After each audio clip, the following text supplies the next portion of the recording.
नमस्कार, स्वागत है आप सभी का नवतेज टीवी में और मैं हूं आपके साथ हर्षदा जोशी। प्रधानमंत्री नरेंद्र मोदी की तीसरी सरकार के मंत्रियों के विभाग की तस्वीर सोमवार शाम साफ हो गई। गठबंधन सरकार होने के बावजूद पावर बीजेपी के ही पास है। रक्षा हो, गृह विभाग हो, वित्त विभाग हो या विदेश, रेलवे, स्वास्थ्य और सड़क परिवहन जैसे कई अहम विभाग अपने पास ही रखे हैं और ये 10 विभाग हैं। प्रधानमंत्री ने सोमवार को अपनी सरकार के पहले दिन 2 बड़े काम भी कर लिए। पहला, किसान सम्मान निधि की 7वीं किश्त की फाइल पर साइन किया, तो वहीं दूसरा काम शाम को कैबिनेट की पहली बैठक ली। इसमें गरीबों के लिए 3 करोड़ घर बनाए जाने का निर्णय भी लिया गया। राजनाथ सिंह, अमित शाह, निर्मला सीतारमण को फिर से रक्षा, गृह और वित्त मंत्रालय दिया गया। एस जयशंकर की अगर बात करें तो एस जयशंकर को फिर से विदेश, पीयूष गोयल को वाणिज्य और धर्मेंद्र प्रधान को शिक्षा मंत्रालय मिला है। अश्विनी वैष्णव की अगर बात करें तो उनको रेलवे, आईटी के साथ सूचना प्रसारण मंत्रालय मिला है। बीजेपी अध्यक्ष जेपी नड्डा को स्वास्थ्य, रसायन, एमपी के पूर्व सीएम शिवराज सिंह चौहान को कृषि व ग्रामीण विकास, हरियाणा के पूर्व सीएम खट्टर को ऊर्जा और शहरी विकास मंत्रालय मिले हैं। आपको बताते चलें, गुजरात भाजपा अध्यक्ष सीआर पाटिल को जल शक्ति मंत्रालय सौंपा गया है और साथ ही साथ इस बार 10 चेहरों पर बड़ी जिम्मेदारी या कह लें इन मंत्रियों के सामने बड़ी चुनौती भी होने वाली है। राजनाथ सिंह रक्षा मंत्री। सेना में अग्निपथ योजना को लेकर विपक्ष के साथ साथ सहयोगी नीतीश कुमार को मनाने की सबसे बड़ी चुनौती होगी। इसके अलावा रक्षा क्षेत्र में देश को आत्मनिर्भर बनाने का लक्ष्य आगे ले जाने का जिम्मा। एस जयशंकर विदेश मंत्री।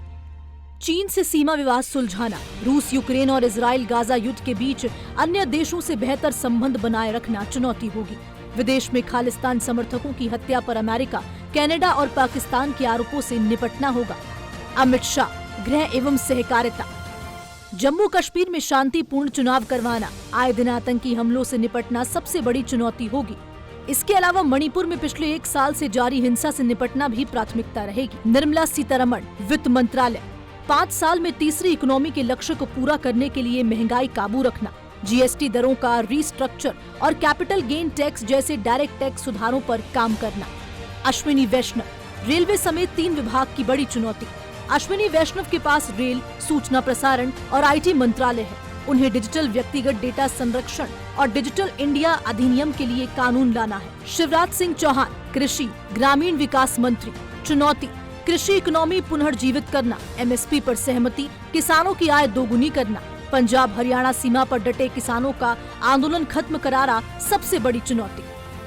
ज्योतिरादित्य सिंधिया दूरसंचार मंत्रालय। चुनौती, इस महीने के अंत में 96,000 करोड़ रुपए से अधिक मूल्य के 5G स्पेक्ट्रम की नीलामी पूरा करना। सैटेलाइट ब्रॉडबैंड सेवाओं के लिए सुरक्षा मंजूरी लेना प्राथमिकता होगी। मनोहर लाल खट्टर ऊर्जा, शहरी मामले। चुनौती, 3 करोड़ आवास व 1 करोड़ घरों में सोलर बिजली का लक्ष्य, बिजली व कोयला आपूर्ति के मुद्दों से निपटना। जेपी नड्डा स्वास्थ्य मंत्रालय। चुनौती, नड्डा के सामने देश के प्राइमरी हेल्थ सेंटर्स को दुरुस्त करना और आयुष्मान भारत स्कीम को आखिरी आदमी तक पहुंचाने की चुनौती रहेगी। बीजेपी के संकल्प पत्र में 70 साल से ज्यादा उम्र के लोगों को आयुष्मान भारत स्कीम में शामिल करना होगा। जी किशन रेड्डी कोयला और खान मंत्रालय। चुनौती, मोदी 3.0 में कोयला और खान मंत्री बनाया गया है। उनके सामने सबसे बड़ी चुनौती पावर प्लांट में कोयले की सप्लाई सुनिश्चित करना होगी।